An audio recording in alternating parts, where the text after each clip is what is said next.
I'm sure the whole House shares with him the horror at the details of this incident, the targeting of the victims and the way it was carried out. Let me say first about the scenes on UK streets.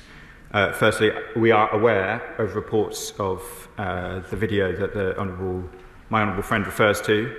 The police, the Metropolitan Police are investigating, so I won't provide any further commentary on that particular incident, but it is obviously concerning.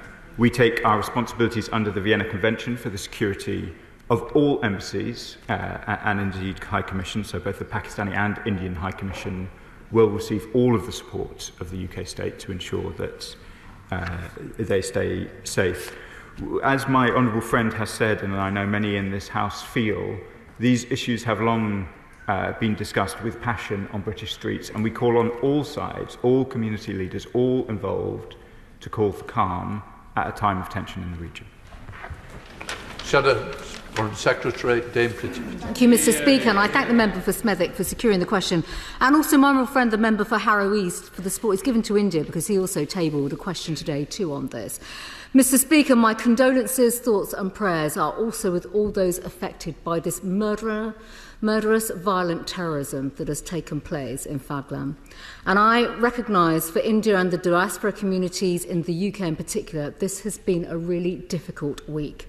This was an act of terrorism, and we should call it out for exactly for what it is. And it is part of a long-standing pattern of attacks on civilians, visitors to the region, and also minority communities. And the UK must always stand with our friends during times of this nature. We have a series of long-standing security and counter-terrorism partnerships with India going back to the New Delhi Declaration in 2002 and the India-UK Strategic Partnership in 2016, the Comprehensive Strategic Partnership announced in 2022 and the UK-India 2030 roadmap agreed under the last government. So under that, security issues have been absolutely watertight, which is why we must be always in lockstep with our friends in India. So can the Minister tell us what information the UK government has on those responsible for carrying out these terrorist attacks?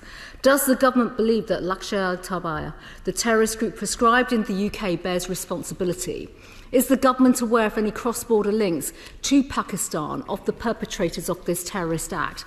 And given that attacks seem to take place at the same time when high-profile US politicians visit India, this is not the first time, has the government got a view on whether this is a coincidence, or does it demonstrate a pattern of targeted and deliberately timed attacks?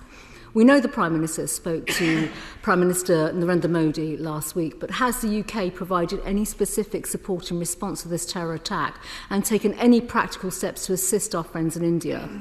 Mr. Speaker, has the government undertaken an assessment of the security implications of this attack on the UK? If Lashkar-e-Taiba or a front linked to them are responsible, then there are disturbing reports emerging that this terrorist group may have had engagement with Hamas.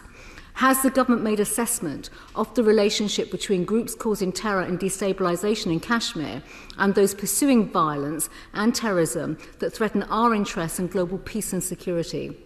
Can the Minister give an update on the actions being taken to prevent tensions from escalating to communities in the UK, including protections to the High Commission, which has already been mentioned?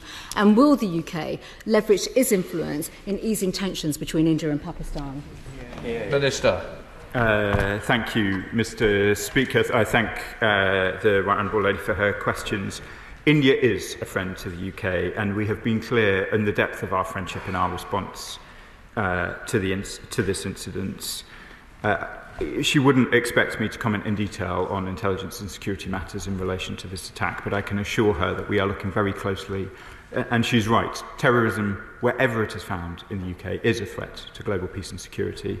I won't comment further on this dispatch box on links between some of the groups that she mentioned, but I can assure her that our security agencies take these matters very, very seriously, as she would expect. She asks important questions about the Indian High Commission. As I said in my earlier answer, we will offer our full support. They have 24/7 enhanced protection outside the High Commission, and it will be a top priority for the government to ensure that no harm comes to any Indian diplomats or indeed any other diplomats here in the UK. We are playing our role to try and ensure that the tensions do not escalate. We are, many of us in this House are familiar with the tense and storied history between the two countries. We are friends to them both, and we do not want to see uncontrolled escalation.